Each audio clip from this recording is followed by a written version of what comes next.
Now, as a professional, holistic leadership coach, advisor, and educator around this whole experience of power, authority, and influence, in this coaching and advisement, the common question will be, well, then what usually happens? What happens during this process? What are the results? And what usually happens, when I work with leadership, what usually happens is then, there's a cascade effect, sort of a waterfall effect, is things flow down. So all of a sudden, in an organization or in a small, whether it be a small or large, things begin to flow down. They begin to care more about their people. They begin to care about how to develop their people, how to develop leadership. They begin to invest more in their people, and that's one of the greatest one of the responsibilities of a leader is to grow and develop your people. So that naturally begins to happen. What else happens? Well, there's more effective team management. They know how to manage teams better.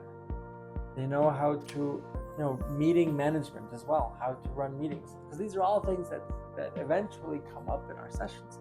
And again, when I sit in these sessions, I don't only sit in the coaching lane. I sit in the mentorship lane, I sit in the consulting or advisement lane, and I sit in the education lane. So that's how I can best offer value to my clients. And then another thing that comes up, conflict management. Conflict, tensions, friction, that's so common to our human experience. That comes up in our personal lives and our professional lives. And so again, how can I better manage these situations? A crisis comes up, whether it be personal or whether it be professional.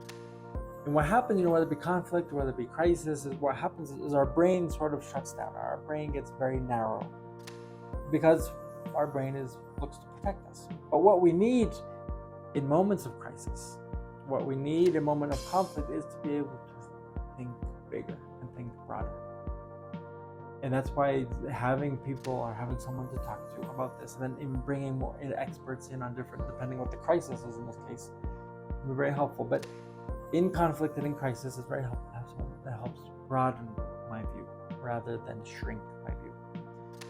And then another thing that comes up is communication. Huge, comes up all the time. And it's so funny because communication is basic to our human experience. We're relational. This is what we do. But communication it's such a challenge because of personality styles, because everyone's different, because of the filters through which we hear things. And when we communicate, we, in our mind we have it clear, but it doesn't necessarily come out clearly in the way we say it, and all that. So communication, and I'll do a video on communication. Another thing that the good results are this is how to properly implement change. Change is another thing that can be, like conflict and crisis, that can be very difficult. It's very difficult for people to accept, to receive. And so how can we properly implement change? How can we professionalize processes? How can we professionalize structures? These are some of the many things that come up in through coaching and advisement and education to be able to offer leaders there's more insight, more strategies, more strategic actions to be able to lead better. And yes, I'm going to say it, to be able to live better and to be able to love better.